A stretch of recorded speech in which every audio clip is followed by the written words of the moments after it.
महितिम चमूम व्यूढ़ाम द्रुपद पुत्रेण तव शिष्येण धीमता। ये श्लोक भगवत गीता के पहले अध्याय का है, परंतु इसमें श्री कृष्ण और अर्जुन के बीच कोई बातचीत नहीं हो रही है। हालांकि दोनों युद्ध के मैदान में ही खड़े हैं। कौरव और पांडवों की सेना आमने सामने खड़ी है और युद्ध करने के लिए तैयार है। 100 भाई जिन्हें कौरव कहा गया है, उनमें दुर्योधन सबसे बड़े भाई हैं और चालाक दुर्योधन के कारण ही युद्ध की नौबत आई थी। अब लड़ाई शुरू करने से पहले दुर्योधन पांडवों की सेना को देखता है और उसके बाद अपने सेनापति द्रोणाचार्य के पास जाता है। दुर्योधन द्रोणाचार्य से कहता है कि हे आचार्य, जरा पांडु पुत्रों की इस बड़ी सेना को देखें, जिसे खुद द्रुपद के पुत्र ने बड़ी कौशलता से तैयार किया है। पांडु पुत्र का अर्थ हुआ कि पांडव जो 5 भाई थे, उनके पिता का नाम पांडु था, इसलिए उन 5 भाइयों को पांडु पुत्र कहा जाता था। अब बात करते हैं द्रुपद के पुत्र की। तो उनका नाम धृष्टद्युम्न था और वो द्रोणाचार्य के छात्र थे। द्रोणाचार्य ने ही उन्हें युद्ध करने की सारी कला सिखाई थी। लेकिन आज धृष्टद्युम्न अपने ही गुरु से युद्ध करने आए थे और धृष्टद्युम्न ने ही पांडवों की सेना की व्यूह रचना बनाई थी। व्यूह रचना का मतलब होता है युद्ध के मैदान में अपने सैनिकों को एक खास तरीके से खड़ा करना। जैसे विद्यालय में प्रार्थना के दौरान छात्र एक पंक्ति से खड़े होते हैं, परंतु व्यूह रचना में सैनिकों को जरा अलग तरीके से खड़ा किया जाता है। तो द्रुपद के पुत्र की इस व्यूह रचना को देख दुर्योधन बड़ा हैरान हुआ। हालांकि उसके पास तो पांडवों से भी ज्यादा सैनिक थे, फिर भी उसे पांडवों की सेना बड़ी दिखाई दे रही थी। दुर्योधन को थोड़ा शक या कहीं भय भी होने लगा कि कहीं ये पांडव मिलकर उनकी सेना को हरा ना दे। तो देखा कैसे यहाँ दुर्योधन के मन में भी युद्ध के परिणाम को लेकर थोड़ा सा भय आया, थोड़ी शंका हुई। वैसे हम सब में भी सफलता असफलता को लेकर भय होता है। हालांकि यहाँ पर चालाक दुर्योधन ने द्रोणाचार्य के सामने सीधे सीधे धृष्टद्युम्न का नाम नहीं लिया, बल्कि उनके पिता द्रुपद का नाम लिया, क्योंकि द्रुपद और द्रोणाचार्य के बीच एक बात को लेकर दुश्मनी हो गई थी। जिसके बाद द्रुपद ने एक बड़ा यज्ञ हवन करवाया था और उस हवन में से एक बेटा पाया था। उस बेटे का नाम ही धृष्टद्युम्न रखा था, जो द्रोणाचार्य को मार सके। इस बात को और आसान तरीके से समझें तो द्रोणाचार्य से दुश्मनी हो जाने के बाद द्रुपद ने उन्हें मारने का सोचा, पर द्रोणाचार्य बड़े शक्तिशाली थे, उन्हें मारना आसान नहीं था। जिसके बाद द्रुपद ने एक बड़ा यज्ञ हवन करवाया और उसमें से वरदान के रूप में एक बेटा पाया। आज वही बेटा यानी धृष्टद्युम्न द्रोणाचार्य को मारने के लिए युद्ध के मैदान में खड़ा था। तो दुर्योधन ने चालाकी करके द्रोणाचार्य को उनके साथ हुई दुश्मनी याद दिला दी, ताकि द्रोणाचार्य अपने दुश्मन से पूरी बहादुरी के साथ युद्ध लड़ें और उन पर बिल्कुल दया न दिखाएं। दूसरी बात कि दुर्योधन अच्छे से जानता था कि द्रोणाचार्य पांडवों को भी बड़ा पसंद करते हैं, तो उसे डर लगा कि कहीं वो पांडवों पर दया दिखाकर लड़ने से ही मना न कर दें। अगर ऐसा होता तो कौरव युद्ध हार सकते थे। इसी कारण उसने अपने सेनापति द्रोणाचार्य को द्रुपद से हुई उनकी दुश्मनी याद दिलाते हुए सावधान रहने को कहा। अब इस श्लोक में एक बात समझने वाली है कि पांडवों की तुलना में कौरवों की सेना बहुत बड़ी थी, फिर भी दुर्योधन को हारने का डर सता रहा था। दुर्योधन सोच रहा था कि कहीं द्रोणाचार्य भावुक होकर पांडवों से लड़ने से ही मना न कर दे, जबकि दूसरी तरफ पांडवों की सेना छोटी थी, फिर भी वो विश्वास से भरे थे और पूरे निडर होकर युद्ध करने आए थे। पांडवों ने हमेशा सत्य का साथ दिया था और सच्चाई के साथ चलने वाले इंसान को कोई डर नहीं होता है। वैसे अगर कोई सैनिक सोचे कि उसे किसी बात का डर नहीं और वो अकेला ही सबसे लड़ सकता है, अब अगर वो बिना कोई योजना बनाए अकेले ही लड़ने जाएगा तो खुद उसकी जान खतरे में पड़ सकती है। इसे मूर्खता कहा जाएगा। अब एक और उदाहरण से समझते हैं। अगर एक छात्र बिना पढ़ाई किए परीक्षा देने जाता है तो उसे फेल होने का डर लगेगा, परंतु जो छात्र अच्छे से पढ़कर परीक्षा देने जाएगा उसे डर नहीं लगेगा। तो इन बातों से समझ आता है कि जब हम अपने लक्ष्य पर पूरी तरह से ध्यान को लगाते हैं और उसे प्राप्त करने के लिए अच्छे से तैयारी करते हैं तो इससे डर खत्म हो जाता है। ठीक जैसे पांडव अच्छे से युद्ध की तैयारी करके आए थे और वो सब सत्य के साथ भी थे, तो भला ऐसे में डर किस बात का। चैप्टर 2 भाग 2। न जायते मिथ्यते वा कदाचि न्यायम भूतवा भवता वा न भूयः अजो नित्य शाश्वतोऽयं पुराणो न हन्यते हन्यमाने शरीरे। भगवत गीता का सबसे बड़ा संदेश ये है कि हम शरीर नहीं बल्कि आत्मा है। अब इस श्लोक की मदद से हम आत्मा के बारे में बड़े अच्छे से समझ पाएंगे, लेकिन उससे पहले शरीर यानी बॉडी को भी समझना जरूरी है। शरीर जिसमें 2 पैर, 2 हाथ, 2 आंखें, 2 कान आदि होते हैं, वैसे इंसानों के मुकाबले बाकी पशु पंछियों, रेंगने वाले जीव जंतुओं या फिर पेड़ पौधों के शरीर अलग अलग तरह के होते हैं। एक बच्चा पहले अपनी माँ के पेट से पैदा होता है, फिर धीरे धीरे बड़ा होने लगता है।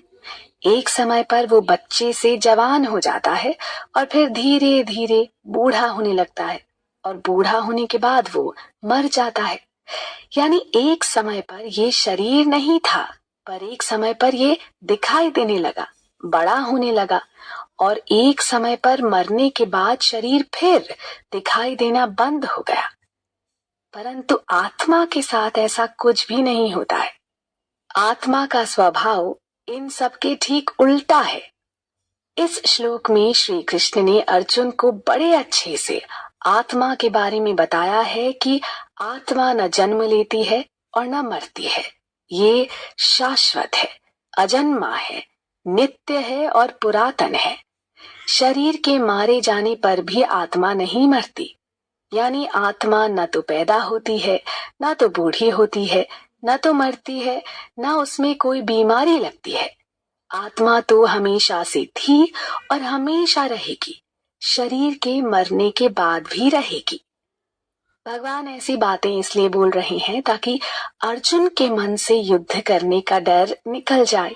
अर्जुन जब कौरवों के खिलाफ लड़ाई करने मैदान में आए और लड़ाई के मैदान में अपने सामने अपने ही भाइयों गुरुओं को देखा तो वो डर गए, बड़े भावुक हो गए और बार बार यही सोच रहे थे कि मैं जिन लोगों से लड़ने आया हूँ वो सब तो मेरे अपने ही हैं। बता दें कि कौरवों और पांडवों के बीच हुआ था और दोनों रिश्तेदार थे, एक दूसरे के चचेरे भाई लगते थे। तो अर्जुन ने सोचा, मैं भला उनके खिलाफ कैसे लड़ूंगा, उन सब पर मैं कैसे हथियार चलाऊं और कैसे उनको मारूं। तो यहाँ अर्जुन की गलती ये थी कि वो उन सबको शरीर मान रहे थे, जिसके चलते उन्हें मारने से डर रहे थे। अब क्योंकि हम डर के विषय पर बात कर रहे हैं तो इसे अर्जुन के साथ जोड़कर समझ सकते हैं। इस तरह जब भी हम खुद को शरीर मानते हैं तो हमारे अंदर भी डर आ जाता है। वैसे भी हम अलग अलग प्रकार के डर के बारे में बात कर चुके हैं।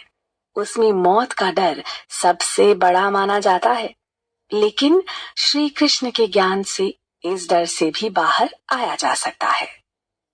वेदा विनाशनम नित्यमय एनमजमवयम् कथम स पुरुषः पार्थकम घातयते हंतकम। इस श्लोक में भगवान श्री कृष्ण ने अर्जुन को कहा, हे पार्थ, जो आत्मा के शाश्वत रूप को समझ गया वो भला कैसे किसी को मार सकता है या मरवा सकता है। शाश्वत का अर्थ हुआ जो कभी खत्म नहीं होता और हमेशा एक जैसा रहता है। हमारे सभी वेद शास्त्रों में भी आत्मा को लेकर यही बात बताई गई है। हमारी आत्मा शाश्वत है जो कभी नहीं मरती, हमेशा एक जैसी बनी रहती है। परंतु हम में से अधिकतर लोग इस बात को समझ नहीं पाते हैं। वो शरीर के खत्म हो जाने को लेकर डरते हैं, क्योंकि उन्हें लगता है कि ये शरीर ही तो हमारा सब कुछ है। शरीर खत्म हो गया तो सब कुछ खत्म हो जाएगा। इसी कारण इंसान जिंदगी भर अपने इस शरीर के लिए कुछ ना कुछ करते रहता है। लेकिन हम इस शरीर को बचाने के लिए कुछ भी कर लें, एक न एक दिन ये समाप्त होगा ही। जिंदगी में सबसे बड़ा डर हम सबको मौत को लेकर ही होता है। दूसरी बड़ी बात यह है कि जब हम अपने आप को आत्मा नहीं मानते और सिर्फ शरीर मानते हैं, तो हमारे अंदर एक घमंड आ जाता है और हम हमेशा खुद को कर्ता मानते हैं। कर्ता का मतलब हुआ ये मानना कि हर काम मैं ही कर रहा हूं। भले ही हमें ऐसा लगे, परंतु जरा ध्यान से सोचिए, जब आत्मा शरीर से निकल जाती है तब ये शरीर मर जाता है, फिर वो खुद से कुछ भी नहीं कर सकता है। तो इस श्लोक में भगवान ने अर्जुन को समझाया है कि वो युद्ध को अपना कर्म समझकर लड़े और ये ना सोचे कि वो दुश्मनों को खुद मारने वाला है, बल्कि अर्जुन को श्री कृष्ण के आदेश पर यह युद्ध करना है। तो इसमें कुछ भी गलत नहीं हो सकता। उदाहरण के लिए, अदालत में जज अपराधी को फांसी की सजा देता है, तो उसके आदेश का पालन करने और अपराधी को फांसी देने में कोई गलत बात नहीं। ये सब कुछ कानून के हिसाब से हुआ। ठीक ऐसे ही श्री कृष्ण के आदेश पर युद्ध करने से अर्जुन पर किसी को मारने का पाप नहीं लगता, क्योंकि सब कुछ भगवान की मर्जी और ज्ञान के साथ हो रहा था। श्री कृष्ण की बातों के अनुसार अगर कोई ये जान ले कि इस शरीर में रहने वाली आत्मा कभी नहीं मरती है, तब वो बिना डरे अपने हर कर्म को करता रह सकता है। अब युद्ध के मैदान में दोनों तरफ के सैनिकों को लड़ाई करनी ही होती है। अब कोई मरने के डर से लड़ाई ही न करे तो ये उचित नहीं होगा। युद्ध नहीं करने का मतलब हुआ अपने कर्म से पीछे हटना। ऐसे ही अगर कोई सोचे कि एक दिन तो मरना ही है, तो भला पढ़ाई लिखाई करके क्या फायदा, नौकरी या व्यापार करके क्या फायदा, किसी भी काम के लिए कठिन मेहनत करके क्या फायदा। तो श्री कृष्ण ने बहुत साफ साफ कहा है कि जब तक शरीर जिंदा है वो बिना कर्म किए नहीं रह सकता। कोई ना कोई काम तो करना ही पड़ेगा। बस उस काम को सच्चाई और ईमानदारी और निडरता के साथ करें। वैसे जो लोग भक्ति योग का प्रयास करते हैं, उनके लिए आत्मा को समझना आसान हो जाता है। ये उपाय खुद श्री कृष्ण ने ही बताया है। यानी भगवान कृष्ण के बारे में जो जितना पढ़ेगा, जितना सुनेगा, जितना उनके बारे में जानेगा, जितना खुद को उनकी सेवा में लगाएगा, जितना उनके नाम का जप करेगा, उतना ही उसका दिल शुद्ध होता जाएगा।